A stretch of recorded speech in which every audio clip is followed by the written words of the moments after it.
Lifestyle, η νέα εκπομπή της Θεσσαλονίκης και όλης της Βόρειας Ελλάδας. Με θέματα για τη γυναίκα, τον άντρα, την οικογένεια, τον επιχειρηματία και τον επαγγελματία. Πολιτισμός και πολιτιστικά δρόμενα. Θέματα εκπαίδευσης και επιμόρφωσης. Fitness και ευεξία. Lifestyle, ομορφιά και υγεία. Θέματα τουρισμού και αναψυχής. Μάθε για διακοπές, δώρα και ταξίδια. Όλα τα νέα της Βόρειας Ελλάδας για τη διασκέδαση, το διαδίκτυο και την τεχνολογία. Ενημερώσου για τη διακόσμηση και το design. Δοκίμασε νέες συνταγές και κοκτέιλς.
Ποιος είστε, κύριε Δράμαλη? Δώστε μας το στίγμα σας, επαγγελματικά, κοινωνικά και ανθρώπινα. Είμαι, θεωρώ, ένας πολίτης του κόσμου, κύριε Ραπτάκη. Έχω ταξιδέψει σε όλες τις ευρωπαϊκές χώρες και στις περισσότερες μεγάλες χώρες της γης. Έχω αποκομίσει πολλές εμπειρίες και θεωρώ ότι επιστρέφοντας στην Ελλάδα ότι ζούμε στην πιο όμορφη χώρα του κόσμου, αλλά δυστυχώς με πολύ λάθος νοοτροπία και με πολύ λάθος πολιτικούς. Και αυτό ξεκινάει, πιστεύω, από τους υπάρχοντες πολιτικούς και κάτι πρέπει να κάνουμε γι' αυτό, να το αλλάξουμε. Σε ό,τι αφορά τις σπουδές μου, είμαι μηχανολόγος μηχανικός. Έχω κάνει ένα μεταπτυχιακό, ένα MBA, πάνω στη διοίκηση επιχειρήσεων. Και για να μην σας κουράσω, θεωρώ έχω κάνει ό,τι σεμινάρια υπάρχουν στην Ελλάδα σε ό,τι αφορά το management, τη διοίκηση εταιριών και το re-engineering, την αναδιάρθρωση των εταιριών. Και θεωρώ ότι είμαι ένας πετυχημένος μάνατζερ όλα αυτά τα χρόνια στον επαγγελματικό μου τομέα. Επαγγελματικά, να σας αναφέρω ότι είμαι ιδιοκτήτης της Sunwind Energy. Είναι η μεγαλύτερη εταιρεία κατασκευής φωτοβολταϊκών πάρκων και γενικά ανανεώσιμων πηγών ενέργειας. Και έχουμε ήδη κατασκευάσει 300 φωτοβολταϊκά έργα από την Αλεξανδρούπολη μέχρι και την Κρήτη με ιδιαίτερη επιτυχία και οικιακά και επιχειρηματικά έργα. Επίσης, είμαι μέτοχος στην εταιρεία Globlet, είναι η μεγαλύτερη εταιρεία φωτισμού LED. Και επίσης πρόσφατα στην οικογένεια του ομίλου Δράμαλη έχουν έρθει δύο νέα παιδιά, όπως τα λέω εγώ. Είναι η εταιρεία MVM, η οποία ασχολείται με το ψηφιακό marketing και θέλουμε να της ευχηθούμε και καλή επιτυχία. Και είναι και η Συμβουλευτική Βορείου Ελλάδος, η οποία πραγματεύεται ό,τι έχει να κάνει με αναπτυξιακό, ΕΣΠΑ, αναδιαρθρώσεις δανείων επιχειρήσεων που είναι και επίκαιρο στις μέρες που ζούμε. Και επίσης διατηρούμε με τη σύζυγό μου και ένα ηλεκτρονικό κατάστημα, ένα e-shop με γυναικείο οργισμό, το οποίο εγώ απλά οργανώνω και η σύζυγός μου επιμελείται τις πωλήσεις. Ανθρώπινα, να σας πω ότι είμαι παντρεμένος με τη Μαρία Παπατκούδη Δράμαλη τα τελευταία 7 χρόνια. Έχουμε αποκτήσει ένα υπέροχο γιο, τον Κωνσταντίνο Δράμαλη, τον οποίο παλεύουμε και οι δύο μαζί να μεγαλώσουμε όσο καλύτερα μπορούμε. Στον τομέα μου, σε ό,τι αφορά το χώρο των φωτοβολταϊκών και των ανανεώσιμων πηγών ενέργειας, να σας αναφέρω ότι έχω εκλεγεί δεύτερη θητεία, ομόφωνα, ως πρόεδρος του Πανελλήνιου Συνδέσμου Οικιακών Κτηριακών Φωτοβολταϊκών, ενός συνδέσμου με 50.000 οικογένειες. Σε ό,τι αφορά την πολιτιστική μου δράση, έχω να σας αναφέρω ότι είμαι πρόεδρος του Πολιτιστικού Συνδέσμου Επιχειρηματιών Θεσσαλονίκης με την επωνυμία Κίονες. Είναι επιχειρηματίες και επαγγελματίες της πόλης Θεσσαλονίκης. Έχω την τιμή να έχω τη θέση του Προέδρου. Γιατί θέλετε να ασχοληθείτε ενεργά με την πολιτική και τι ήταν αυτό που σας έκανε να σηκωθείτε από τον καναπέ σας και να θελήσετε να ασχοληθείτε ενεργά με την πολιτική τώρα? Κυρία Ραπτάκη, ο Κυριάκος ο Μητσοτάκης είναι ο λόγος που με σήκωσε από τον καναπέ μου και είπα να ασχοληθώ ενεργά με την πολιτική. και η εξαγγελία του για το Μητρό Ανανέωσης Πολιτικών Στελεχών της Νέας Δημοκρατίας. Είπε συγκεκριμένα ο Κυριάκος Μητσοτάκης ότι θέλει να επιλέξει τους άριστους και τους άξιους. Και μπορούν αυτοί οι άνθρωποι λοιπόν, αφού κριθούν αξιοκρατικά μέσα από μια πάρα πολύ αυστηρή διαδικασία όπως είναι αυτή του Μητρώου Ανάδειξης Νέων Πολιτικών Στελεχών, δεν είναι ακριβώς βέβαια η Νέα Δημοκρατία μια εταιρεία στην οποία θα μπουν διευθυντικά στελέχη. Είναι άνθρωποι οι οποίοι τους κρίνουν και με διάφορα κοινωνικά άλλα κριτήρια και ανάλογα με τις σπουδές τους και την πορεία τους μέχρι σήμερα επιλέγονται για να προσφέρουν μέσα από το Μητρό Ανανέωσης Πολιτικών Στελεχών. Άρα είναι μια αδιάβλητη, διάφανη διαδικασία. Εγώ προσωπικά την πέρασα αυτή τη διαδικασία επιτυχώς. Έχω επιλεγεί εδώ και 1,5 χρόνο από την κυρία Πιτσίκα και τους συνεργάτες της και ήδη υπηρετώ τον τομέα ενέργειας της Νέας Δημοκρατίας με τον Μέαρχη τον Κώστα Σκρέκα. Άρα θεωρώ ότι ο Κυριάκος Μητσοτάκης έδωσε ένα στίχημα στην κοινωνία και η κοινωνία τον αγκάλιασε. Να πω επίσης ότι τα νέα πολιτικά στελέχη θέλουμε να προσφέρουμε με γνώσεις, εμπειρίες, τις ικανότητες και δεξιότητές μας. Ξέρουμε δηλαδή από το να θέτουμε στόχους, να βάζουμε αποτελέσματα και να τα κερδίζουμε. Το ίδιο θα προσπαθήσουμε να κάνουμε και με την κυβέρνηση την αυριανή της Νέας Δημοκρατίας που έρχεται και που πιστεύω είναι η μόνη λύση για τον τόπο, με εφαρμογή του αυτονόητου για τους πολίτες, με εφαρμογή νόμων οι οποίοι θα τηρούνται και δεν θα είναι μόνο κατά γράμμα, αλλά θα είναι και στην ουσία. Θεωρώ ότι ο πολίτης δεν θα πρέπει πλέον να ζητάει από τον πολιτικό, από τον βουλευτή της περιφέρειάς του μία χάρη για το αυτονόητο. Δεν θεωρώ ότι πρέπει να είναι όνειρο πλέον για κάποιον πολίτη να διοριστεί στο δημόσιο. Θεωρώ ότι θα πρέπει να αναπτύξουμε νέες θέσεις εργασίας, το οποίο θα έρθουν από πού? Από τις επενδύσεις. Και πώς μπορεί να γίνει αυτό? Όταν θα υπάρξει ένα σταθερό, θεσμικό, νομικό και φορολογικό πλάνο για τα επόμενα χρόνια, όταν στο τιμόνι των Υπουργείων και των κυβερνητικών θέσεων θα είναι άτομα, αν πω για μένα, σαν τα υπόλοιπα στελέχη τα οποία θα έρθουν, τα οποία ξέρουν το γνωστικό τους αντικείμενο και θα τους δοθεί το πεδίο, απερίσπαστη, να τονίσω και αυτό, χωρίς να υπάρχουν προβλήματα, να στηρίξει και ο Πρόεδρος αυτούς τους ανθρώπους που θα αναλάβουν θέσεις ευθύνης στο έργο το οποίο θα προχωρήσουμε. Και ποια νέα πρόταση κομίζετε εσείς σαν νέος άνθρωπος και χωρίς εξαρτήσεις όπως μας είπατε πριν? Στόχος μου, κυρία Ραπτάκη, είναι η καταπολέμηση της ανεργίας, η υλοποίηση νέων θέσεων εργασίας, αλλά και η στροφή σε ό,τι ξέρει καλά να κάνει ο τόπος. Τι είναι αυτό?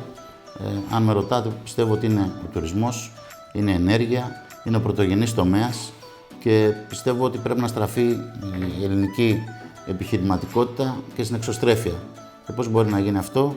Με ιδιωτικές επενδύσεις, όπως σας είπα και πριν, με κανόνες και όραμα, να κάνουμε ξανά την Ελλάδα μας μια περήφανη χώρα, με δυνατά μυαλά τα οποία θα τα κρατάει, με ευκαιρίες, πρέπει να δοθούν ευκαιρίες για να μείνουν τα μυαλά μας στον τόπο τους, με αξιοκρατία, με δουλειά για όλους τους επιστήμονές μας λοιπόν και αξιοπρέπεια για τους συνταξιούχους μας, για τους στρατιωτικούς και εργαζόμενους σε όλους τους χώρους του ιδιωτικού και δημόσιου τομέα, με περιορισμό εξόδων και σπαταλών που γίνονται, μιλάω για το κράτος, και αυτό πώς μπορεί να γίνει με τη χρήση manager, όπως σας είπα, και στο δημόσιο τομέα, να κάνουμε ξανά τη χώρα μας δημιουργική και να περάσουμε στην ανάπτυξη και στο πλάνο που της αξίζει επενδύσεων και ανθρώπινου δυναμικού. Ποια είναι τα στοιχεία που συνθέτουν την επαγγελματική σας πορεία μέχρι σήμερα και ποιοι είναι οι εφικτοί στόχοι που λέτε να κυνηγήσουμε για να έχουμε αποτελέσματα? Αν αξιοποιηθούν τα άτομα της αγοράς, οι manager, όπως λέμε, όπως θεωρώ ότι είμαι και εγώ, οι οποίοι έχουν αποτελέσματα μέχρι σήμερα στον τομέα τους, μπορούν να αξιοποιηθούν στο ευρύτερο δημόσιο τομέα ή σε κάποιο υπουργείο, σε όποια θέση το κόμμα κρίνει ότι μπορούν να αξιοποιηθούν, πάντα στο γνωστικό τους αντικείμενο και να τους δοθεί η ευκαιρία με δυνατά μυαλά το λοιπόν να κάνουμε ξανά μια υπερήφανη χώρα και να θέσουμε στόχους και να χαράξουμε πορεία επιτυχίας σε ένα δημόσιο οργανισμό ή υπηρεσία και να διαρθρώσουμε εκ των έσω τις δομές και τις στρατηγικές και την νοοτροπία και αν τα κάνουμε όλα αυτά θεωρώ ότι έχουμε μπροστά μας ένα μονοπάτι ανάπτυξης πλέον, το οποίο ο τόπος χρειάζεται τόσο πολύ. Σε ό,τι αφορά τους στόχους που ρωτήσατε, κυρία Ραπτάκη, θεωρώ κομβικό το λοιπόν την ανάπτυξη, την ενθάρρυνση της επιχειρηματικότητας, την επιστροφή των επενδύσεων στην Ελλάδα, στη χώρα μας, σε φιλικό περιβάλλον, χωρίς γραφειοκρατία, να δώσουμε μια ευκαιρία στον ιδιωτικό τομέα, ο οποίος από την υπερφορολόγηση δεν μπορεί να αναπνεύσει και δεν μπορεί να ανταπεξέλθει πλέον.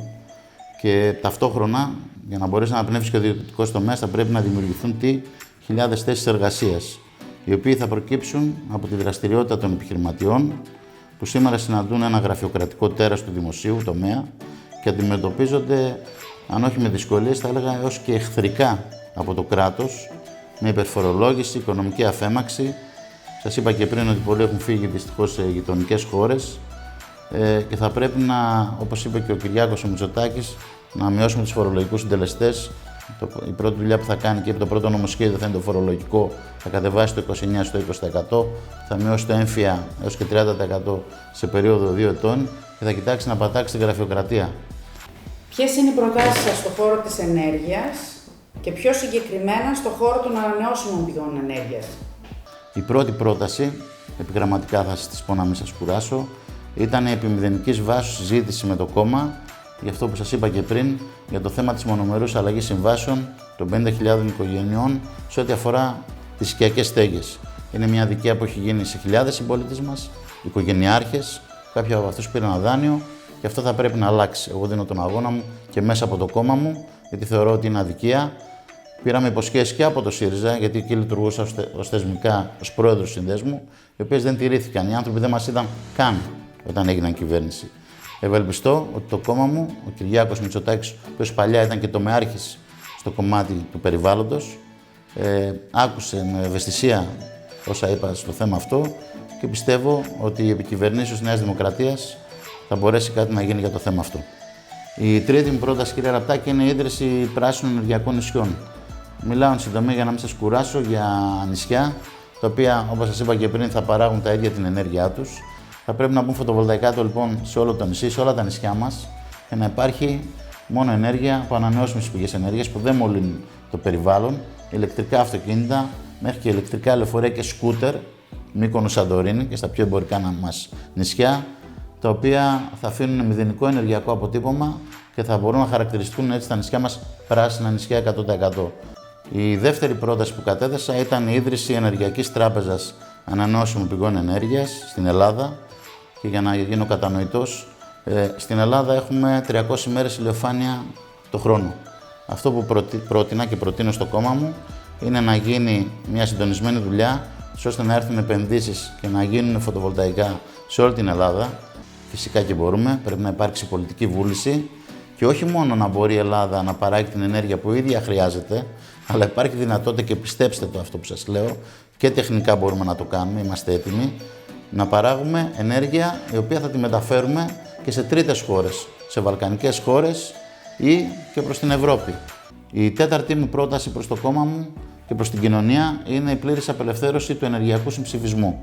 Ήταν κάτι που πέτυχε ο Σύνδεσμος Στέγη των οικιακών κτηριακών φωτοβολταϊκών που είμαι πρόεδρος. Επί Υπουργείας Ασημάκη Παπαγεωργίου καταφέραμε και ψηφίστηκε ο ενεργειακός συμψηφισμός. Είναι αυτό που λέμε αυτοπαραγωγή. Να μπορείς να παράγεις ο ίδιος το ρεύμα που καταναλώνεις. Δυστυχώς με το νομοσχέδιο ψηφίστηκε ότι μόνο το 50% άνω των 20 kW μπορείς να παράγεις μόνος σου. Ζητάμε πλέον από τη νέα κυβέρνηση της Νέας Δημοκρατίας να το απελευθερώσει και να μπορεί το 100% των αναγκών επιχειρήσεων, ξενοδοχείων και ιδιωτών να μπορεί να προέρχεται από τον ήλιο πολύ απλά. Η πέμπτη μου πρόταση, κύριε Ραπτάκη, είναι η ίδρυση εταιριών ενεργειακών υπηρεσιών, επωνομαζόμενες ΕΣΚΟ, κατά την αγγλική ορολογία, οι οποίες κάνουν τι? Αναλαμβάνουν όλο το ρίσκο, αντί ενός δημάρχου ή του δημοσίου, έρχονται και αναλαμβάνουν, επί παραδείγματι, το κομμάτι του οδοφωτισμού, να πούμε για Θεσσαλονίκη, όλων των δρόμων και περιφερειακών οδών που έχει Θεσσαλονίκη. Οι ίδιες κάνουν τη χρηματοδότηση του έργου, οι ίδιες οι εταιρείες αναλαμβάνουν τη συντήρηση του έργου και από πού πληρώνονται? Όχι από κανένα δημότη, ούτε από κανέναν άλλο ψηφοφόρο, πληρώνονται από το ρεύμα το οποίο εξοικονομούν. Η έκτη μου πρόταση είναι η αξιοποίηση μονάδων βιομάζας στην Ελλάδα. Εκτός από τα φωτοβολταϊκά, τα οποία είχαν άνθηση και τώρα υπάρχει μια καμπή σίγουρα, με εξαίρεση τον ενεργειακό συμψηφισμό που σας είπα, υπάρχει η αξιοποίηση των μονάδων βιομάζας. Η βιομάζα είναι ξύλα, ξυλοτεμαχίδια, άχυρο, μπορεί να είναι από διάφορα υλικά, οργανική πρώτη ύλη, η οποία σε ένα αεροποιητή, ένα λέβητα για να σας το εξηγήσω απλά, καίγεται όλη αυτή η πρώτη ύλη, παράγεται ένα αέριο, ονομάζεται αέριο σύνθεσης. αυτό πηγαίνει σε ένα ηλεκτροπαραγωγό ζεύγος και παράγεται ηλεκτρική ενέργεια. Άρα, να το πω απλά με δύο λέξεις, πιέμε κάτι και παράγουμε ηλεκτρικό ρεύμα. Αυτό δεν έχει εφαρμοστεί και δεν έχει σχεδιαστεί σωστά για την Ελλάδα. Δεν έχουν ξεκινήσει καν μονάδες βιομάζας και θεωρώ ότι υπάρχουν στην Ελλάδα και η παραγωγή και οι πρώτες ύλες που μπορεί να εφαρμοστεί και με επιτυχία να έχουμε μονάδες βιομάζας, επίσης οι οποίες είναι μηδενικής έκκλησης διοξιδίου του άνθρακα, δηλαδή δεν ρηπαίνουν το περιβάλλον και μπορούμε να έχουμε αποτελέσματα στο ενεργειακό συζύγιο της χώρας. Ένα παράδειγμα είναι ακόμα και τα σκουπίδια, τα οποία δεν έχουν αξιοποιηθεί και τα οποία στο εξωτερικό, στις χώρες τρίτες όπως η Σουηδία και η Νορβηγία, αυτή τη στιγμή εισάγουν σκουπίδια για να ταΐσουν τις μονάδες τους. Και κλείνοντας, στην έκτη πρόταση έχω βάλει και το κομμάτι των ηλεκτρικών αυτοκινήτων. Να σας πω ενδεικτικά ένα παράδειγμα γρήγορο, ότι εφόσον έχουμε ηλεκτρικά αυτοκίνητα στην Ελλάδα με ένα κόστος, κυρία Ραπτάκη, 10 ευρώ, μπορείτε να ταξιδέψετε από τη Θεσσαλονίκη στην Αθήνα. Αυτό είναι το μέλλον το ενεργειακό, με την πράσινη ανάπτυξη που εγώ έχω προτείνει στο κόμμα μου, που πιστεύω και θέλω να με πιστέψετε, κυρία Ραπτάκη, ότι θα εργαστώ πάρα πολύ σκληρά για να το πετύχω και θα επιμείνω σε αυτό.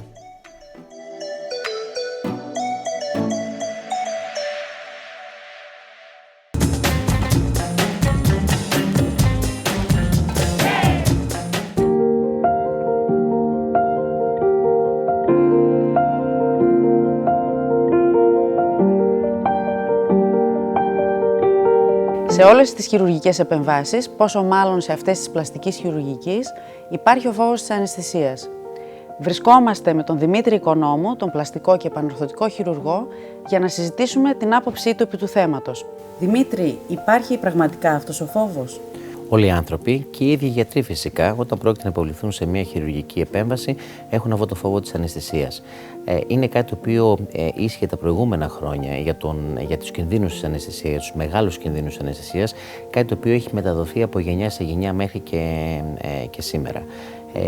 Εγώ πολύ συχνά λέω ότι οι ασθενείς πρέπει να φοβούνται πιο πολύ τον χειρουργό τους παρά τον αναισθησιολόγο τους, διότι η σύγχρονη αναισθησιολογία είναι πλέον πάρα πολύ ασφαλής. Τα περιστατικά, ειδικά της πλαστικής χειρουργικής, δεν είναι περιστατικά στο οποίο υπάρχει κάτι το επίγον.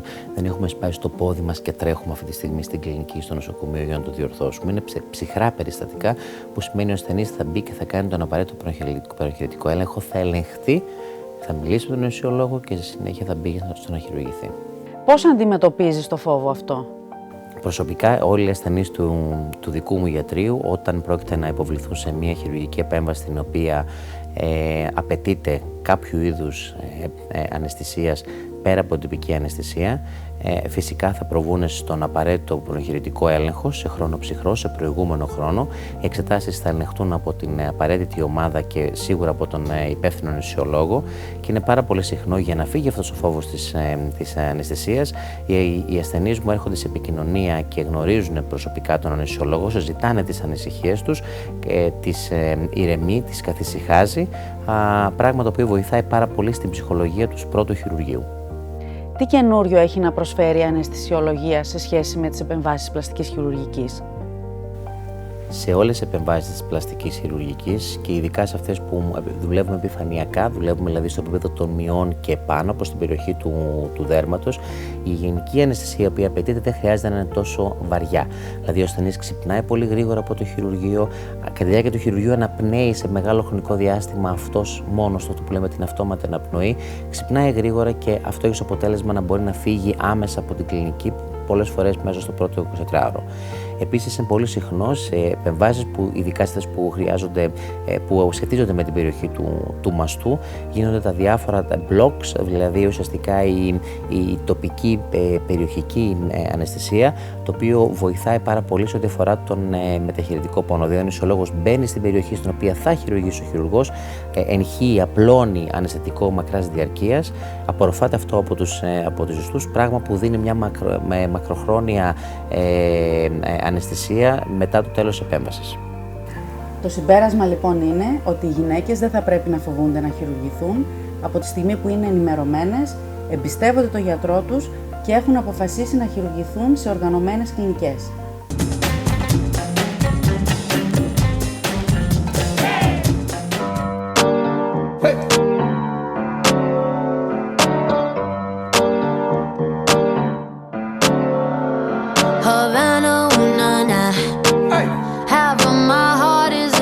Όσο αφορά το βραδινό ντύσιμο, για το φθινόπωρο χειμώνα 2018-19 επιτάσσει μάξι φορέματα αέρινα με έντονα μοτίβα και χρώματα, στα οποία κυριαρχεί το animal print, ζέμπρα, λεοπάρ και φίδι.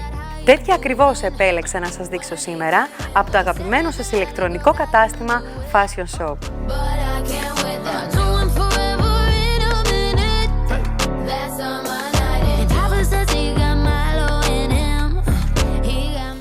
Ιταλικά φορέματα, αέρινα, εντυπωσιακά, με έντονα μοτίβα και χρώματα.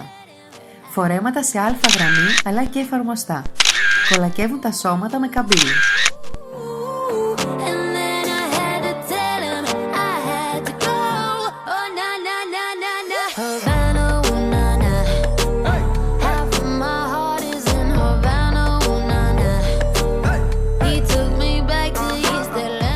Κάντε μια βραδινή και κοψή εμφάνιση από την εταιρεία www.fashionshop.gr.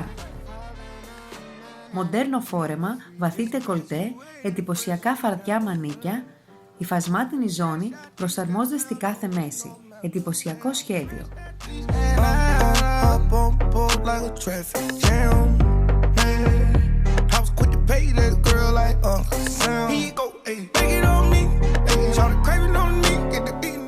Φόρεμα ιταλικό με αλυσίδες τύπου Gucci με χρυσά μοτίβα.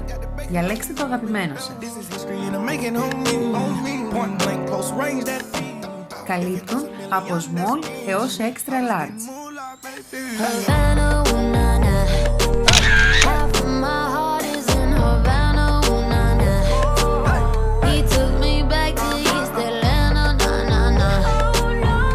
Αγοράστε εύκολα με ένα μήνυμα στο Facebook Fashion Shop ή τηλεφωνικά στο τηλέφωνο 2310 478 992 και στο κινητό 6945 490 599. Η αποστολή γίνεται με αντικαταβολή σε όλη την Ελλάδα.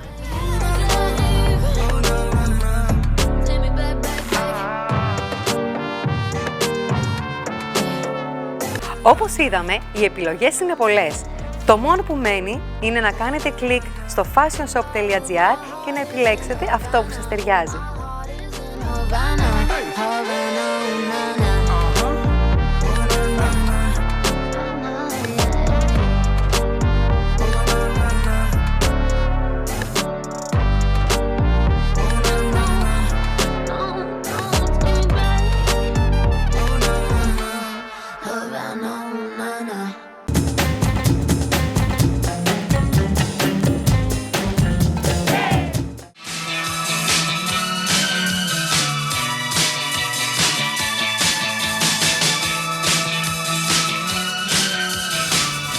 Όταν καταπνίγουμε τα συναισθήματά μας, αυτά συνήθως βρίσκουν μια άλλη διέξοδο για να κάνουμε αισθητή την παρουσία τους.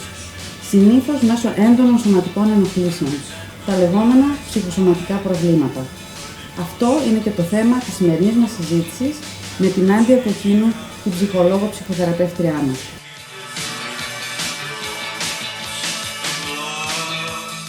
Πού οφείλονται αυτά τα ψυχοσωματικά προβλήματα? Καταρχήν να πούμε ότι το σώμα μας μιλάει. Έτσι είναι ακριβώς και ο ορισμός των ψυχοσωματικών. Τα συναισθήματά μας έχουν έναν τρόπο να μας δείχνουν την ύπαρξή τους. Και αυτό υπάρχει και στην ελληνική γλώσσα, όπως λέμε νιώθω το σώμα μου βαρύ. Νιώθω το σώμα μου βαρύ όταν συνήθως δεν είμαι καλά ψυχολογικά. Συνήθως λοιπόν υπάρχει η σύγκρουση του συναισθήματος και της λογικής. Εκεί βρίσκουν χώρο λοιπόν μέσα στο σώμα όλα αυτά, οι σκέψεις και το συναίσθημα και εκφράζονται. Εκφράζονται μέσω των δερματικών παθήσεων, μέσω των διαταραχών του στομάχου, των πονοκεφάλων. Ποια είναι τα συνηθέστερα ψυχοσωματικά? Τα συνηθέστερα λοιπόν ψυχοσωματικά έχουν να κάνουν με τις δερματοπάθειες. Παρατηρείται έντονος κνισμός, κοκκινίλες, σπυράκια σε όλο το σώμα. Ένα από τα συνηθέστερα είναι ο πονοκέφαλος. Στη συνέχεια είναι ο πονόκυλος, στομαχόπονος. Μπορούμε να πούμε έπειτα για την τριχόπτωση με πολλές επισκέψεις σε δερματολόγους που προσπαθούν να βοηθήσουν σε αυτό το επίπεδο. Δεν γίνεται όμως. Το στρες είναι αυτό που επιδεινώνει την κατάσταση και έχει παρατηρηθεί μέσα σε μια νύχτα από έντονο στρες ή στεναχώρια πάρα πολύ έντονη, θλίψη πολύ έντονη, απότομο άσπρισμα μαλλιών. Μπορούν να αντιμετωπιστούν ή να εξαλειφθούν? Φυσικά, ο σκοπός πρώτα είναι να εντοπίσουμε και να διαχωρίσουμε ότι πρόκειται για κάτι ψυχολογικό και όχι σωματικό. Και θα σου μιλήσω μέσα από ένα παράδειγμα συγκεκριμένο. Δερματοπάθειες, έντονες, αϊπνία, όλα αυτά δεν ξέραμε πώς να τα διαχειριστούμε. Οι επισκέψεις στους παθολόγους, στους διάφορους γιατρούς ήταν πάρα πολύ συχνές, όπως καταλαβαίνεις. Αφού λοιπόν καταλάβαμε ότι δεν έτρεχε κάποιο τέτοιο θέμα, προσπαθήσαμε μέσω της ψυχοθεραπείας να βρούμε την πηγή του κακού, να το θέσω έτσι. Ήταν η προβληματική σχέση με την πρώτη του οικογένεια. Στη μετάβασή του από την πρώτη οικογένεια στη δεύτερη υπήρχαν αρκετές συγκρούσεις. Συγκρούσεις που βίωνε εσωτερικά μέσα του. Στην πρώτη του οικογένεια βίωνε ένα περιβάλλον πολύ δεμένο που μπορεί να χαρακτηριστεί και αρνητικά, παθολογικό ακριβώς, και έφτασε να δημιουργήσει μια οικογένεια η οποία πλέον ήταν λίγο πιο ελεύθερη, φιλελεύθερη, μπορείς να το χαρακτηρίσεις όπως θέλεις με την τωρινή εποχή. Αυτό όμως του δημιούργησε έντονη πάλι εσωτερική και ήρθε και σωματοποιήθηκε αυτή η πάλι. Ήρθε και μίλησε στο σώμα του. Έτσι λοιπόν ξεμπερδέψαμε αυτό το κουβάρι και φτάσαμε να εξαλείψουμε και τα προβλήματα τα σωματικά. Μαζί με τα ψυχολογικά λύσαμε και τα σωματικά. Άρα λοιπόν, αφού βεβαιωθούμε και αποκλείσουμε τα οργανικά προβλήματα, τότε επισκεπτόμαστε τον ειδικό και ζητάμε βοήθεια.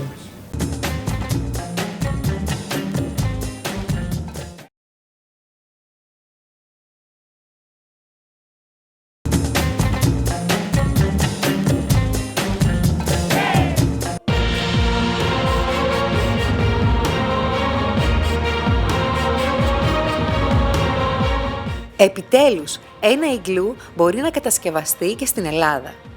Διατηρώντας το μονοπόλιο στην ευρωπαϊκή αγορά, ένα απολύτως ελληνικό προϊόν έρχεται να καλύψει τις ανάγκες σας.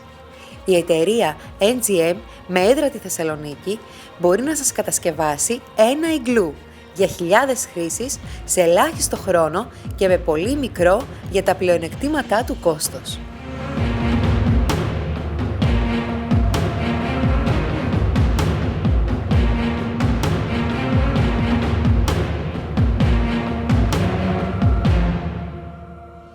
Κυρία Σταυρακίδου, με τι ασχολείται η εταιρεία σας NGM? Για να συστηθούμε λοιπόν. Πρόκειται για μια οικογενειακή επιχείρηση, την οποία ξεκίνησε ο παππούς μας το 1975. Με έδρα εδώ πέρα τη Θεσσαλονίκη, την πορεία τη συνέχισε ο πατέρας μας, Γιώργος Σταυρακίδης, και εν τέλει καταλήξαμε εμείς, σαν τρίτη γενιά, να προσπαθούμε να φτάσουμε τις τεχνικές οικοδομικές επιχειρήσεις μέσα στο μέλλον. Τελευταίο μας επίτευγμα είναι αυτό το Ιγκλού, όπου είναι η εξέλιξη της τεχνολογίας.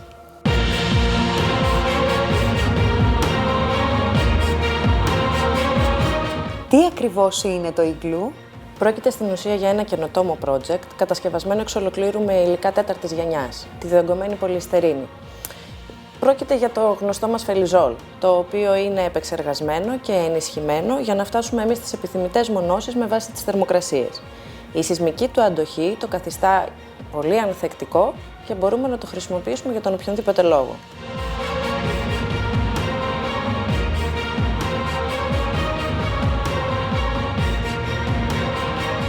Κάπου εδώ όμως να αναφέρουμε ότι το βασικό Ιγκλού είναι γύρω στα 45 τετραγωνικά, όπου οι διαστάσεις μπορούν να διαφοροποιηθούν. Το Ιγκλού μπορεί να χρησιμοποιηθεί για ξενοδοχειακές εγκαταστάσεις, κατοικίες, κάμπινγκ ή ακόμα και αποθηκευτικούς χώρους. Και με ποιο τρόπο μπορεί κάποιος να το αποκτήσει?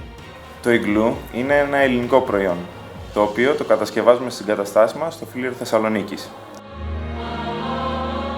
Ολοκληρωμένη η αρχική κατασκευή του Ιγκλού γίνεται μέσα στις 24 ώρες στο χώρο σας. Η διαμορφοποίησή του γίνεται ανάλογα με τις ανάγκες και τη χρήση του. Την εταιρεία NGM μπορείτε να βρείτε στο δεύτερο χιλιόμετρο Πεύκων Φιλήρου, όπου μπορείτε να δείτε κατασκευασμένο το Ιγκλού. Για περισσότερες πληροφορίες μπορείτε να καλέσετε στο 2315 200 300 είτε στη σελίδα www.ngminclu.com.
Γαλακτοκομικά, που εδώ είναι η σπάνια περίπτωση που προτείνω και το γάλα.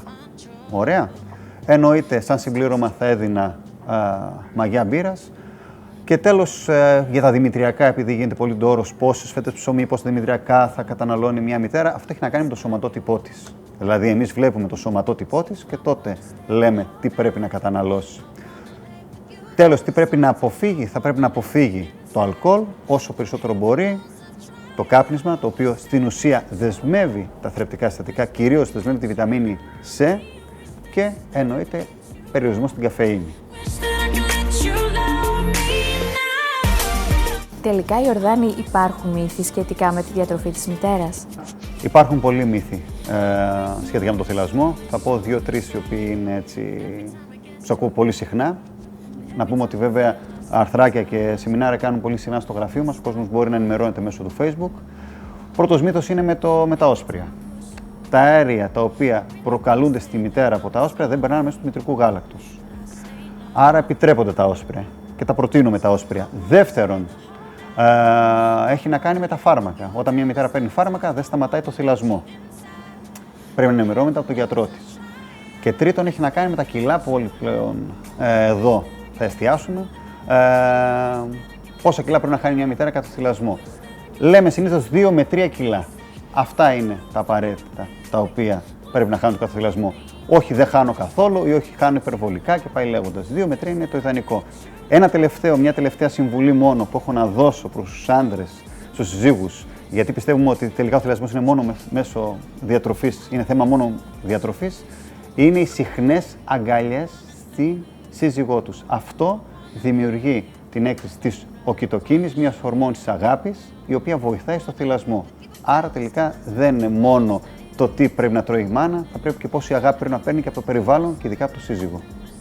Συνεπώς, ο μητρικός θυλασμός χαρίζει ένα πιο υγιές μέλλον στη ζωή του παιδιού μας και είναι το κλειδί για τη σωστή ανάπτυξή του και την υπέροχη σχέση μεταξύ μητέρας και μωρού.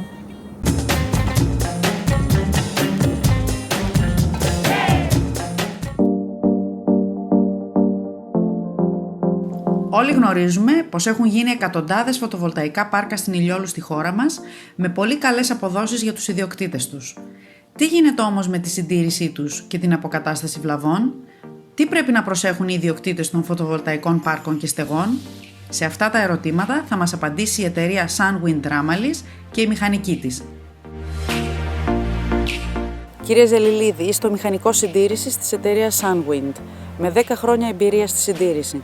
Πείτε μας τι ελέγχετε σε ένα φωτοβολταϊκό πάρκο και τι σε μια στέγη.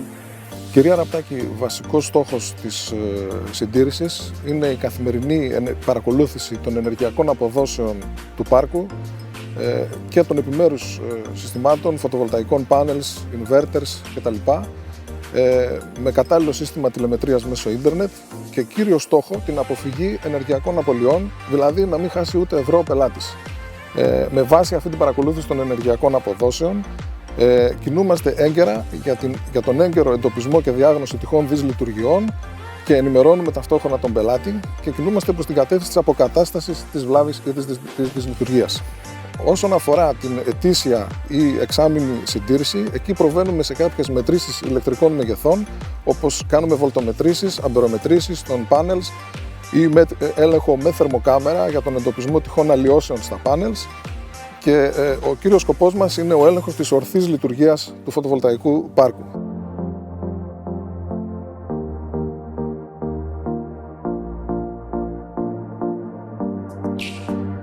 Κύριε Δράμαλη, γνωρίζουμε ότι είστε ο ιδιοκτήτης της τεχνικής κατασκευαστικής εταιρείας φωτοβολταϊκών Sunwind, με 300 έργα στο ενεργητικό σας. Τώρα που έγιναν τα έργα και λειτουργούν χρόνια, ποια είναι η σωστή συντήρηση και κάθε πότε πρέπει να γίνεται? Η σωστή συντήρηση, κυρία Ραπτάκη, ενός φωτοβολταϊκού έργου, το οποίο θα μείνει και για 20 χρόνια, είναι ότι πρέπει να έρθει κάποιος ηλεκτρολόγος μηχανικός με ένα team ηλεκτρολόγων εγκαταστατών να εξετάσουν όλη την ηλεκτρολογική εγκατάσταση του φωτοβολταϊκού πάρκου, ότι λειτουργεί σωστά, να εξετάσουν όλα τα μηχανολογικά στοιχεία και τη στήριξη του πάρκου, είτε είναι σε μια στέγη, ότι θα πρέπει τα πάνελ να είναι σωστά στερεωμένα για να μην φύγουν από αέρα ή οτιδήποτε άλλο. Αφού γίνει όλος αυτός ο έλεγχος, θα κάνουμε ένα πλήρη έλεγχο των ηλεκτρολογικών συνδέσεων και των αποδόσεων του πάρκου. Εφόσον δούμε ότι και όλα αυτά είναι σωστά, μετά πηγαίνουμε στο κομμάτι που λέγεται καθαρισμό στο φωτοβολταϊκό πάνελ και έχουμε ένα plus 10% όταν γίνεται αυτός ο καθαρισμός.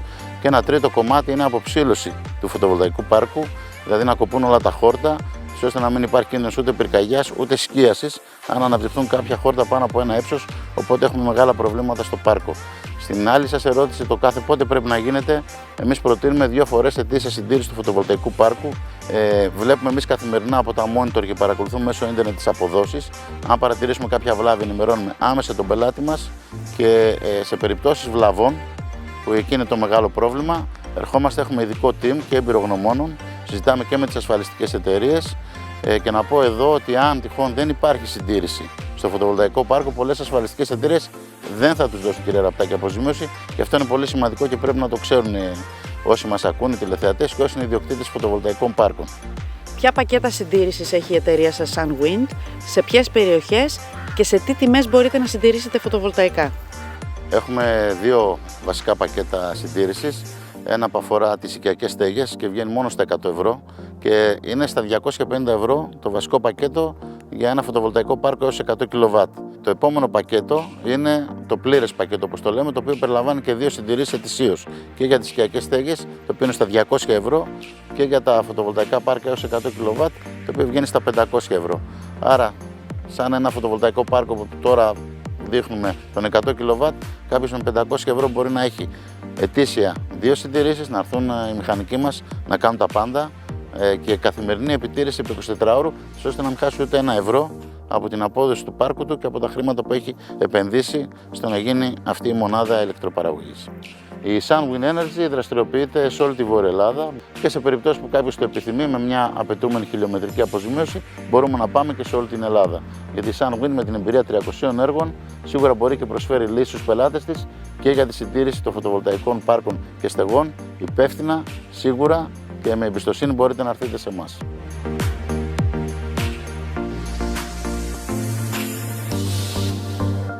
Εδώ σε αυτή την περίπτωση βλέπουμε το καθαρισμό ενός οικιακού φωτοβολταϊκού.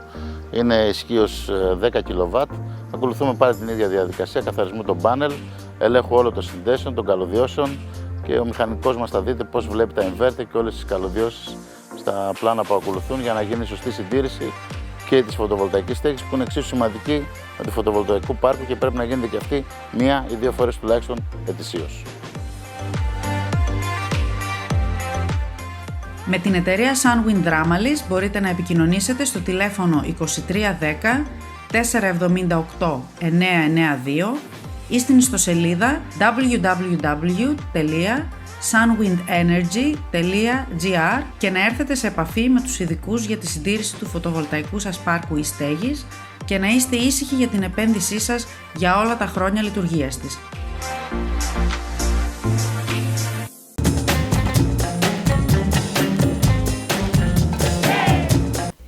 Βρισκόμαστε στο Johnson Fitness Store στη Θεσσαλονίκη μαζί με την Ελπίδα Τσίντσιφα της North Academy of Fitness για να μας δείξεις τι σήμερα, Ελπίδα. Σήμερα θα δείξουμε ασκήσεις αποκατάστασης, κατάλληλες και για την οπερατέρ μας που σηκώνει πολλά βάρη, αλλά και για όλο τον κόσμο, για ανακούφιση από κούραση, μυϊκοσπασμό, αλλά και άσκηση ταυτόχρονα. Μπορούμε να ξαπλώσουμε λοιπόν πάνω στο foam roller που είναι πολύ ανακουφιστικό για τη σπονδυλική στήλη και να κάνουμε αναπνοές στην αρχή ή και να σηκώνουμε τα πόδια μας ένα λάξ, οι πιο προχωρημένοι και τα δύο ταυτόχρονα. Και τεντώνοντας και χέρια και πόδια πάνω στο foam roller βοηθάμε τη σπονδυλική στήλη να ξεκουραστεί και να χαλαρώσει όλο το σώμα. Τώρα, μπορούμε να κάνουμε και λίγο ασκήσεις που μοιάζουν με κοιλιακούς, αλλά η πιο σημαντική τους πτυχή είναι το ότι τεντώνουμε την πλάτη, ότι μαλακώνουμε τους μυς της πλάτης και ανοίγουμε το θώρακα, και διαγώνια και ευθεία. Μετά μπορούμε να μεταφέρουμε όλο μας το σώμα μπροστά, άρα το σημείο το οποίο δουλέψαμε και κάναμε κάτι σαν μασάζ να τεντωθεί γλιστρώντας τα χέρια πάνω στον κύλινδρο. Μετά περάσαμε στις γάμπες. Όλος ο κόσμος έχει σφιγμένες γάμπες, ανακουφίζουμε όλο το σώμα μαλακώνοντας τις γάμπες. Θα πάμε στους γλουτούς, εκεί υπάρχουν σημεία, trigger points, ταλαιπωρημένα όπως ο οπιοειδής μυς και με λυγισμένα τα γόνατα, αλλά και κάτω στο πλάι για να πάμε και λίγο πιο πάνω στους απαγωγούς. Τέλος, γυρίζουμε και πιάνουμε τον τετρακέφαλο. Ο τετρακέφαλος είναι μαζεμένος, ορθός μοιραίος μαζεμένος όλη την ημέρα. Ανακουφίζει και ειδικά τα άτομα που έχουν προβλήματα με τα γόνατα, τους κάνει καλό να σταθούν σε αυτή τη θέση και να μαλακώσουν τους μυρούς. Και κάνουμε ταυτόχρονα και σανίδα. Τέλος, κάναμε και λίγο τους ραχαίους μας, μαλακώνουμε το θώρακα, σηκώνοντας σταδιακά το σώμα, γλιστρώντας πάρα πολύ όμορφα τις ομοπλάτες μας πίσω και ανοίγοντας το στήθος. Αυτά τα δύο τι είναι, γιατί δεν τα χρησιμοποιήσαμε? Μπορούμε να κάνουμε ακριβώς τις ίδιες ασκήσεις και με αυτά έχουν και ανάγλυφη όψη, άρα λίγο καλύτερη επαφή με κάποια δύσκολα σημεία, αλλά είναι και κατάλληλα για πιο γυμνασμένους, για αθλητές, γιατί είναι και πιο σκληρά και πιο ιδιαίτερη η υφή τους. Για την οπερατέρ μας δεν κάνουνε λοιπόν, Θα ξεκινήσει με το foam roller νομίζω και σιγά σιγά θα προχωρήσει με αυτά.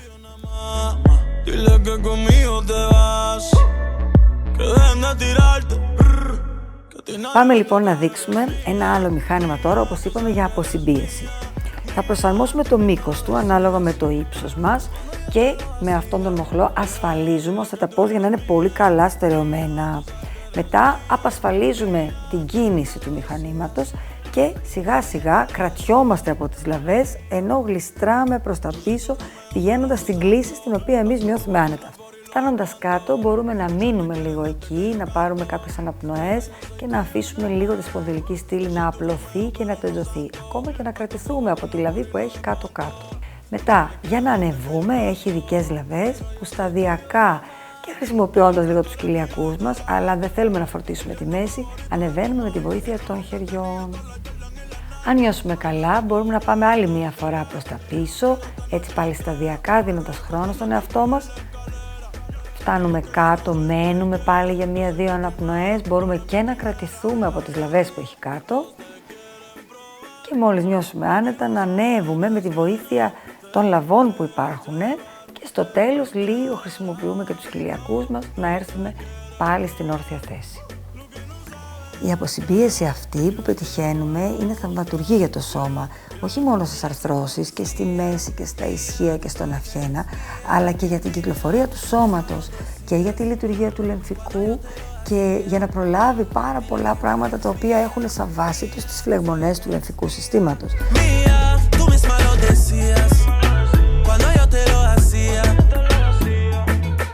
Το Το σώμα μας είναι κάθε μέρα μαζεμένο στην καθιστή θέση και είναι ανάγκη να βρίσκουμε τρόπους να τεντώνουμε, να ανοίγουμε, να πλωνόμαστε και αυτό είναι το πιο ασφαλές μηχάνημα για αυτή τη δουλειά.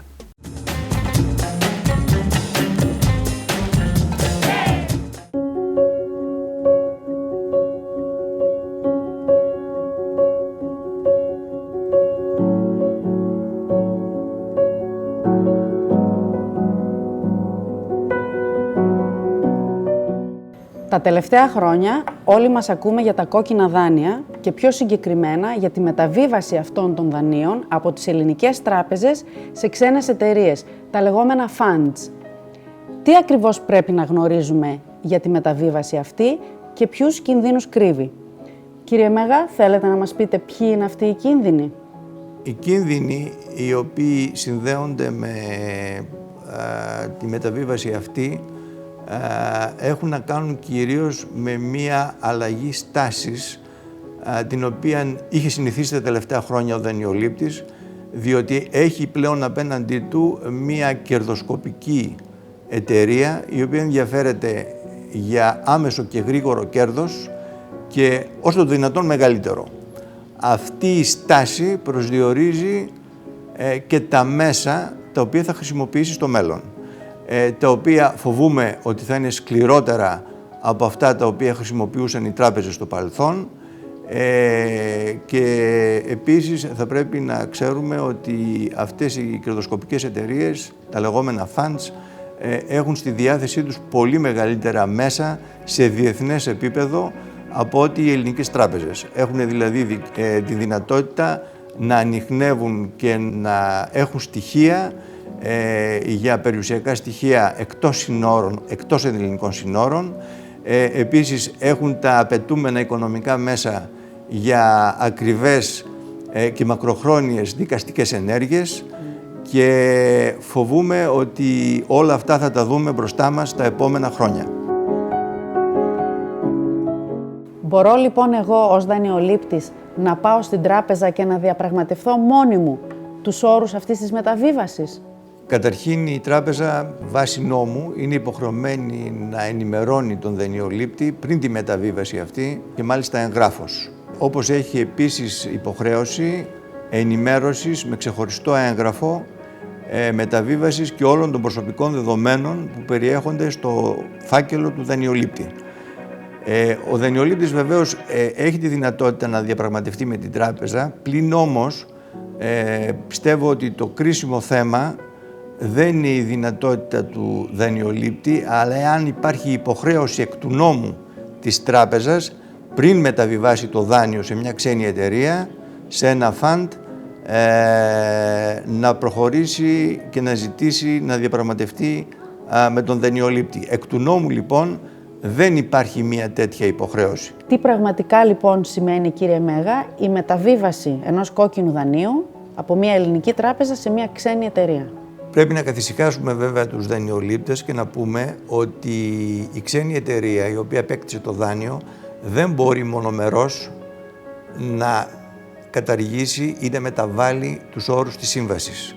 Ό,τι ίσχυε μεταξύ τράπεζας και δανειολήπτη εξακολουθεί να ισχύει και στις σχέσεις μεταξύ του φαντ και του δανειολήπτη. Συνεπώς εκεί δεν υπάρχει φόβος.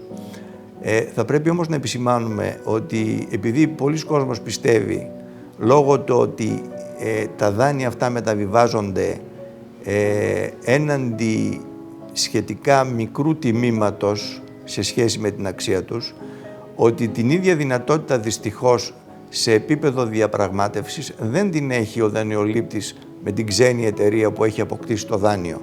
Δηλαδή δεν υπάρχει αυτή η δυνατότητα δεδομένου ότι η ξένη κερδοσκοπική εταιρεία θα ενδιαφερθεί κυρίως για να έχει τη μέγιστη απόδοση στην επένδυσή της, δηλαδή να πάρει όσο το δυνατόν περισσότερα χρήματα από ένα συγκεκριμένο δάνειο και βεβαίως και σε όσο το δυνατόν συντομότερο χρόνο. Εκεί θα πρέπει ο δανειολήπτης να αναλάβει κάποια δράση, ας το πούμε άμυνας, να ζητήσει τη συμβουλή κάποιου, να επιστρατεύσει την ελληνική νομοθεσία με συγκεκριμένες νομικές ενέργειες και Ο στόχος βέβαια είναι, εάν επιθυμεί, να προχωρήσει και σε έναν εξωδικαστικό συμβιβασμό με τη συγκεκριμένη εταιρεία η οποία έχει αποκτήσει το δάνειο από την τράπεζά του. Καταλαβαίνουμε όλοι μας λοιπόν ότι η πολυπλοκότητα του συγκεκριμένου θέματος χρήζει απαραίτητος τη συμβουλή ενός νομικού.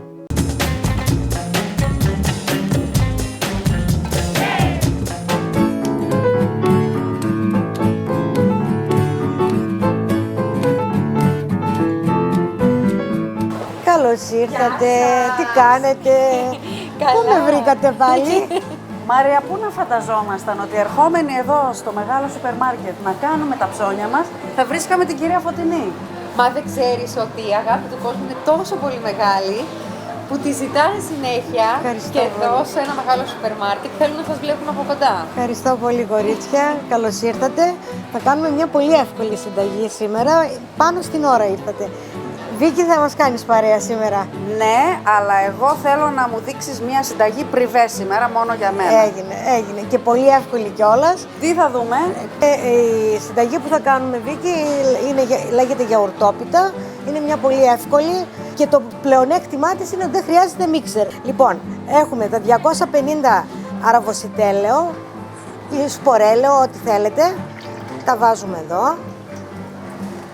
Λοιπόν, ρίχνουμε τη ζάχαρη, 250 σπορέλαιο, έτσι. Ρίχνουμε τη ζάχαρη, 300 γραμμάρια ζάχαρη και ανακατεύουμε με τον αναδευτήρα. Πανεύκολο. Δεν χρειάζεται και πολύ. Ρίχνουμε ένα-ένα τα αυγά. 4 αυγά, ένα-ένα. Και κάνουμε από πάνω ένα γλάσο ή μπορεί να το έχουμε χωρίς γλάσο με ένα γλυκό του κουταλιού της αρισκίας μας. Και πιο πολύ πηγαίνει το βύσσινο. Εγώ όμως έχω κάνει ήδη το γλάσο, έχω ετοιμάσει. Είναι κουβερτούρα γάλακτος. Και δεν θα το φανταζόμουν ότι μια γιαουρτόπιτα μπορεί να συνδυαστεί με γλάσο σοκολάτας. Πάρα πολύ ωραίο. Ενώ είναι. με βύσσινο μου έρχεται πιο... Ναι, και με το γλάσο είναι ωραίο. Έχει μέσα λίγο κονιάκ και του δίνει μια υπέροχη γεύση. Λοιπόν, έχουμε ένα αγελαδινό γιαούρτι 290 με 300 γραμμάρια. Ρίχνουμε και το γιαούρτι. Έχουμε έτοιμο 400 γραμμάρια αλεύρι. Στην κίτρινη συσκευασία αλεύρι μάνα αφή και ραμάρι. Ναι. Μέσα στο αλεύρι λοιπόν βάζουμε 2 φακελάκια μπέικιν των 20 γραμμαρίων, δηλαδή 40 γραμμάρια θέλει, 2 φακελάκια, 2 βανίλιες και ανακατεύουμε λίγο. Εγώ το ανακατεύω και αυτό. Ναι, μπράβο. Τρως να μην λερωθείς. Όλο θα ρίξω. Όλο. Το ανακατεύουμε μέχρι να ομογενοποιηθεί. Τέτοιες συνταγές μ' αρέσουν, κυρία Φωτεινή. Ωραία. Πού το ήξερες? Πού το ήξερες? Το βάζουμε σε ένα ταψί σε νούμερο 32, 40 με 45 λεπτά στους 180 στον αέρα. Εγώ το ψήνω. Καλή μας επιτυχία. Καλή επιτυχία. Κυρία Φωτεινή, νομίζω είναι έτοιμο το γλάσο. Ναι. Θα μου πεις τι ακριβώς συστατικά χρειάζονται? Βλέπω πήρες... Ναι. Θέλουμε 2 κουβερτούρες γάλακτος, ναι. Των 125 γραμμαρίων, 100 γραμμάρια μαργαρίνη, 4 κουταλιές νεράκι και 3 κουταλιές κονιάκ ή ποτό βύσσινο πιο πολύ πηγαίνει. Λοιπόν, είναι έτοιμη η γιαουρτόπιτά μας. Λίγο να αφήσουμε να κρυώσει. Είναι ένα πολύ εύκολο γλυκό. Η συνταγή που μου έδειξες πριβέ, Φωτεινή μου, ήταν εξαιρετική. Εύχομαι να την κάνεις. Την άλλη φορά που θα συναντηθούμε θα σε ρωτήσω. Θα σου πω, ναι, θα σου πω πώς πήγε. Έγινε. Γεια στα χέρια σας. Να είμαστε καλά. Καλές γιορτές σας εύχομαι. Ο κύριος Σάκης Κεραμάρης είναι εκεί και περιμένει να φάει. Να του πάμε λίγο να του δώσουμε. Ο κύριος Κεραμάρης είναι συνηθισμένος να τρώει. Θα δώσουμε τον κόσμο που έχει μαζευτεί, που περιμένει. Κυρία Φωτεινή και Μαρία, το αλεύρι μάνα έκανε πάλι το θαύμα του. Γιατί? Ναι. Το έκανε γιατί η σύγχρονη γυναίκα αυτό ξέρει για καλύτερο. Αλεύρι μάνα των αδερφών Κεραμάρη στην κίτρινη συσκευασία.